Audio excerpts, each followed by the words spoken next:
What kind of underslunger are you? That is gonna be the question of this video, especially towards the end. We're gonna talk more about why that question is so important. But first, hey, how's it going, guys? It's been a minute, so make sure you say hi to the comments. It's really good to see you guys. So today we're gonna talk, hey, my eyes are up here. I know you're looking at that butt.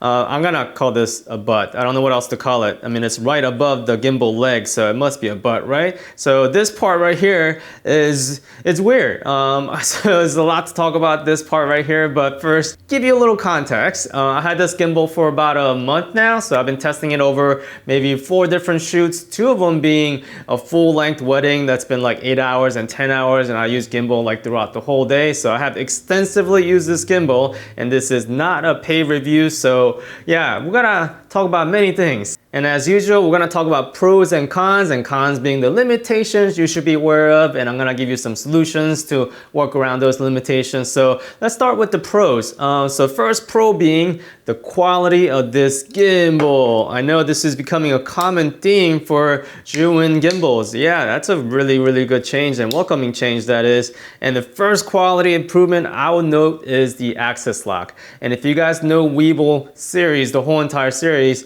the axis lock has always been the weakest part, and they have beefed up this axis lock, guys. You can actually see the groove of where the axis lock is gonna go, and I say it's about 3 times bigger now, and the actual buttons on the axis lock is humongous. So axis lock has definitely gotten beefier, but overall just the solid quality of this gimbal is definitely a welcoming thing compared to like Weebill S. Weebill 2, I'd say it's about on par with the quality. So for size comparison, I have Weebill 2 right here. I would say Weebill 2, I call Weebill 2 a chunky boy. It is definitely much thicker, beefier gimbal. So side profile, other than this butt over here, it is definitely much smaller, including the arms, which we're gonna talk about a little bit later. And since we're comparing sizes, let's get the Weebill S. You see this right here, guys? So I have finally broken the Weebill S axis lock. I think I was the last one like hanging on tight with this axis lock, but it finally gave up, especially on this pan axis motor. Yeah, it's gone. So every time I travel, it's just like wobbling around. But yeah, this is the size comparison for Weebill S. So it hasn't gotten like much bigger than Weebill S, other than this top hump has moved down to the bottom. So one of the biggest visual change is gonna be this butt part. So this is actually your wrist rest. So I never knew I needed a wrist rest on a gimbal until I tried it. So once you try this, you're like, wow, this is like really comfortable. So ergonomically, this is really good. So all the tension on your forearm, I'm gonna angle it this way so you guys can see, it's been redistributed to your fingers and the bottom part of your wrist. So when you go underslung mode, yeah, this is very comfortable, guys. So ergonomically, it is huge improvement. And the second biggest change I would say is the built-in microphone. It's so tiny you can barely see it. So it's actually hidden right underneath there. So that is a built-in microphone. So the idea is that you will plug in the audio cable directly onto the gimbal, and this will plug into your camera, which means that you do not need to put on a giant shotgun microphone. If you want to vlog, you will just use the built-in microphone. And the sound quality, and this is what built-in gimbal mic sounds like. We got 5 miles per hour, like slight breeze from the beach, and there's some birds around, but what do you think? And now this is with Deity D4 Mini with the wind muff.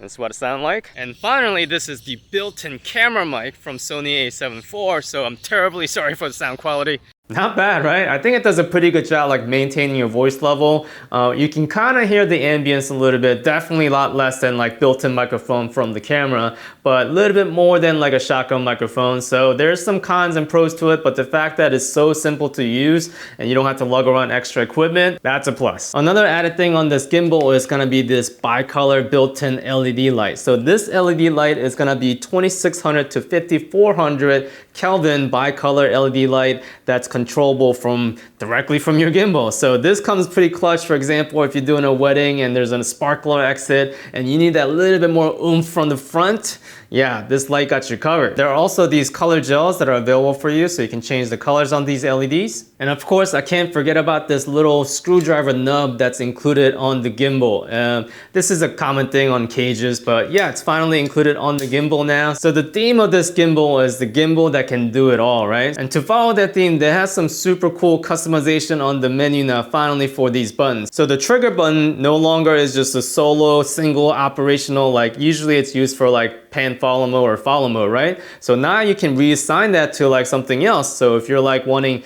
POV mode directly accessible by your trigger, you can do that and change it on the menu. Also, this front wheel right here, this wheel usually traditionally it's used for focus motors, right? So now, and some of the other gimbals already had this, but now on this gimbal, you can actually make it so that you can control the tilt, for example, with this or something else that's on the menu. But of course, we gotta talk about the most important part of the gimbal, and that is it stable? And just by using it for a month, I would say this gimbal is pretty stable on par with Weebill 2. In fact, Weebill 2, one of the weaknesses when you go under slow mode, it does wobble a little bit. So I would have to say Weebill 3, the under slow stability is much more smoother. In fact, I believe this is the 10th generation. It's like an Intel processor now. So it's a 10th generation algorithm on the stabilization. And you can definitely tell, like every time you do like kind of like a rotating turn, it's a little bit more intuitive right off the bat. And all the shots you're gonna see are basically Sigma 24-70 DGDN with Sony full frame camera. So they're not like a super light setup. I usually use a cage also. So the last pro I wanna talk about is the battery life. On the spec page, it says 21-hour battery runtime.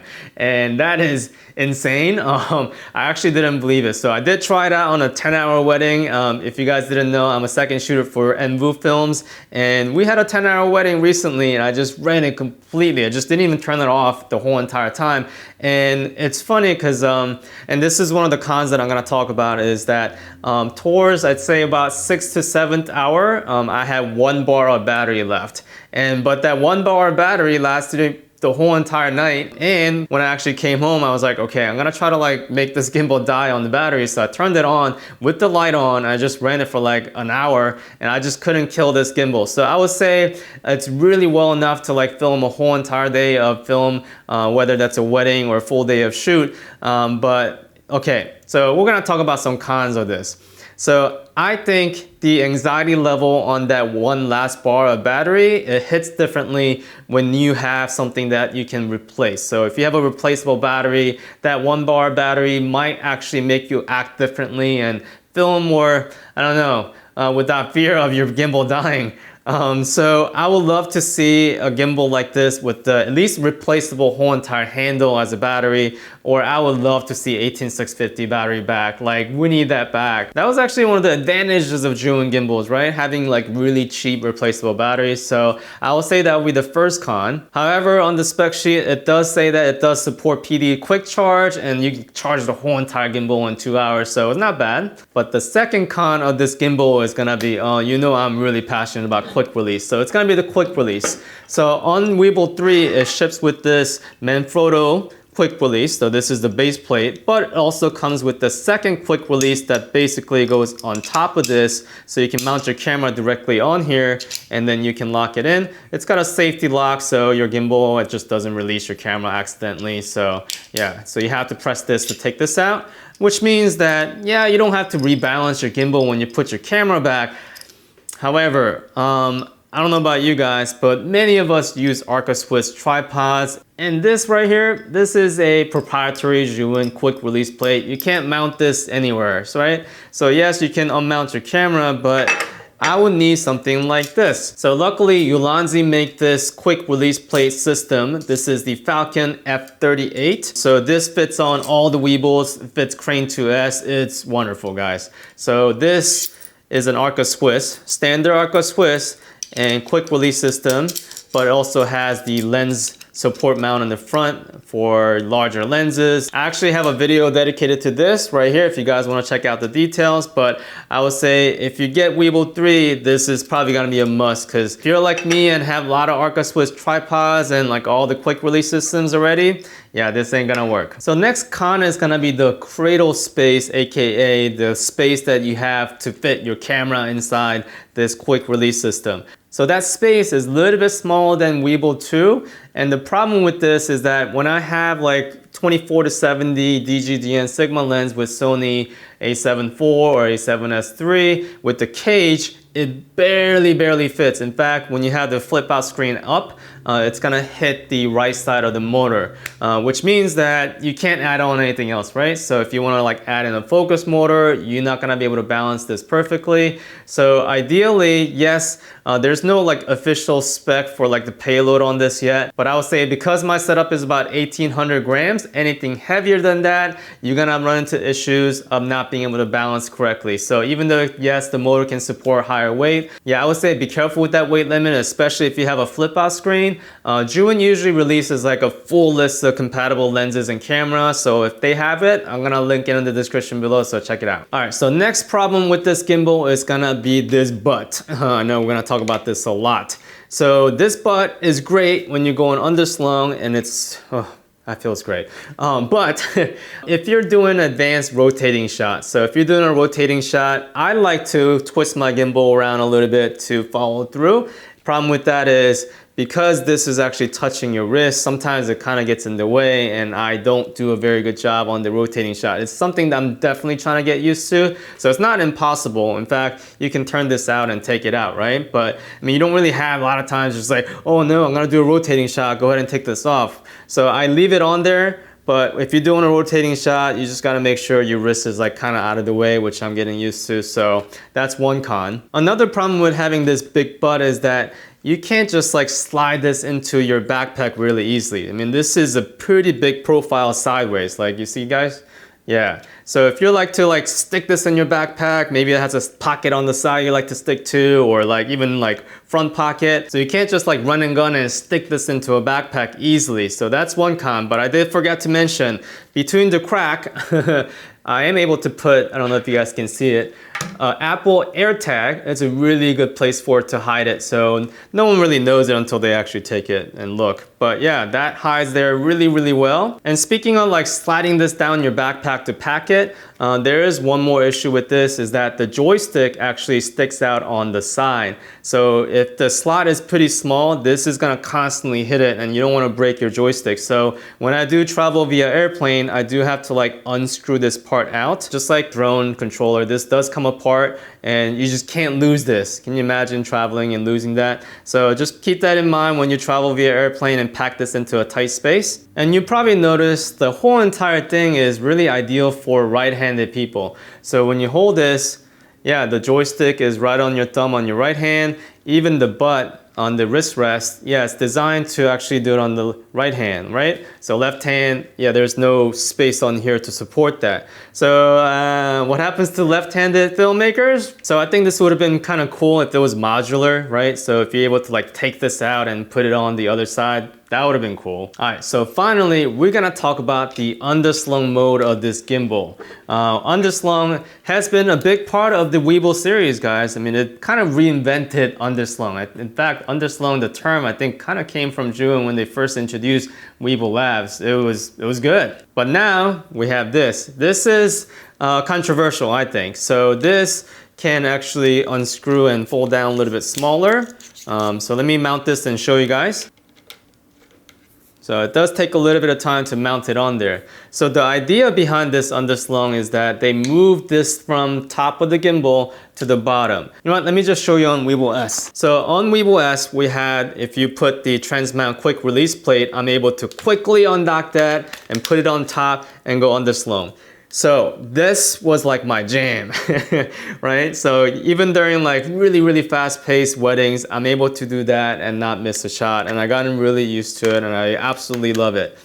Now, problem with this new underslung, fact that you can't like undock it really fast. Yes, you can retract it back, but when you hold this gimbal, it's still kind of like in your face. A lot of times you don't want this in your face when you're trying to film. But I think the biggest problem that I have with this is that when you actually have a pretty decent sized camera setup, right? This gimbal handle, it just too thin in my opinion, so it doesn't feel as like stable. In fact, it does kind of have a little bit of give, and also it's not perfectly in the center. So when you grab this with a heavy setup, it does lean a little bit, so it's a little bit harder to control in my opinion. But I think what we need on here is a solid, like heavy, bigger handle, not this one. This underslung handle by itself, I think I'm probably not gonna use it, so I'm gonna detach this. So now we circle back to the question, what kind of underslunger are you? Are you like a quick releaser?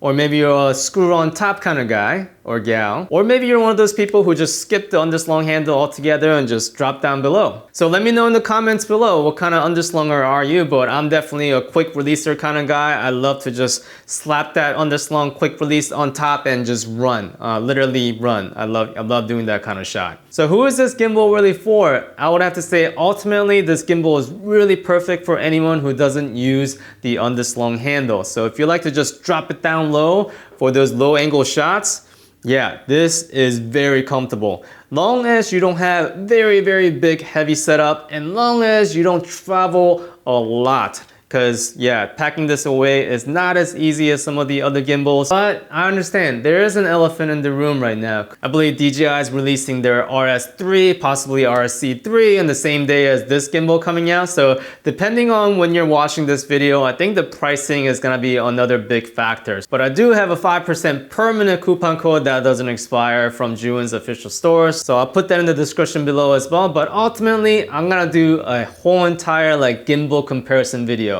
So that's gonna be in the works for probably gonna take a long time, but it's definitely called for, especially with all these gimbals out. So don't forget to subscribe and hit that bell notification, guys. So I'm gonna leave you guys with some sample footage from Weebill 3. All these footage are 24 frames per second, no warp stabilizer applied, so just true as it is, straight from the camera. Until next time, guys, stay stable.